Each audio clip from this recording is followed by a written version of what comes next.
মুর্শিদাবাদ জেলার নবগ্রাম ব্লকের পাঁচগ্রাম দক্ষিণ মোড়ে স্মার্ট ফোর্স একাডেমি থেকে গাইড পেয়ে আবারও সিআইএসএফ পদে জয়েনিং করল সুমন্ত দাস নামে একটি ছেলে।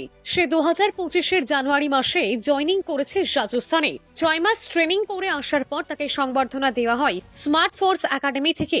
সুমন্ত দাসের বাবা অলোক দাস রাজমিস্ত্রির কাজ করে সংসার চালায় তার বাবা বলে জানা গেছে।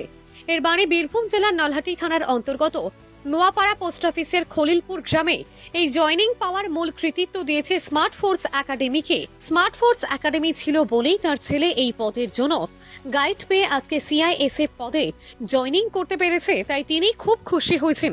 এই সাথে তার বাবা স্মার্ট ফোর্স একাডেমিকে সাধুবাদও জানিয়েছেন। সকলকে জানাই স্মার্ট ফোর্স একাডেমির তরফ থেকে স্বাগতম, ভালোবাসা এবং অভিনন্দন।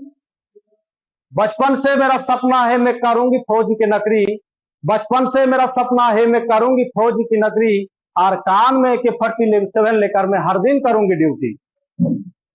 তো আজকে যে উপলক্ষে আমাদের এই প্রোগ্রাম, সেটা হচ্ছে আমাদেরই একজন স্নেহের ছাত্র গতবার এসএসসি তে সিলেকশন পেয়েছিল সিআইএসএফ এ। তাই সে তোমাদের সকলের দোয়া এবং আশীর্বাদ নিয়ে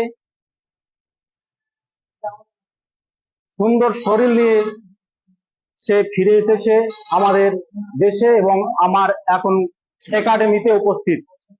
তো আমি আমার স্টুডেন্টকে বরণ করে নিতে বলবো। আমাদেরই একজন ভাই, এক্স মিলিটারি ভাইকে আমি বরণ করতে বলবো। চলো হাতের তালি।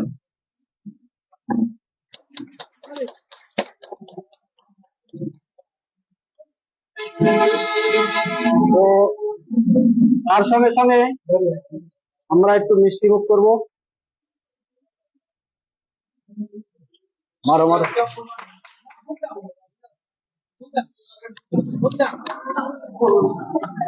ভবিষ্যৎ উজ্জ্বল হবে এবং বাবা মায়ের মুখ উজ্জ্বল করতে পারবে। দেখো, মেহনত আর পরিশ্রম ছাড়া দুনিয়াতে কিছুই হয় না। মেহনত আর পরিশ্রম যদি তোমার সঠিক হয়, তাহলে ঠিক তুমি একদিন জায়গাতে পৌঁছতে পারবে। যত জ্ঞানী ব্যক্তি দেখবা সব কিন্তু মেহনত আর পরিশ্রমে করে এসছে। কেউ কিন্তু হাইফাই ঘরের ছেলে ছিল না, সব গরিব ঘরেরই, দারিদ্র ঘরেরই ছেলে ছিল।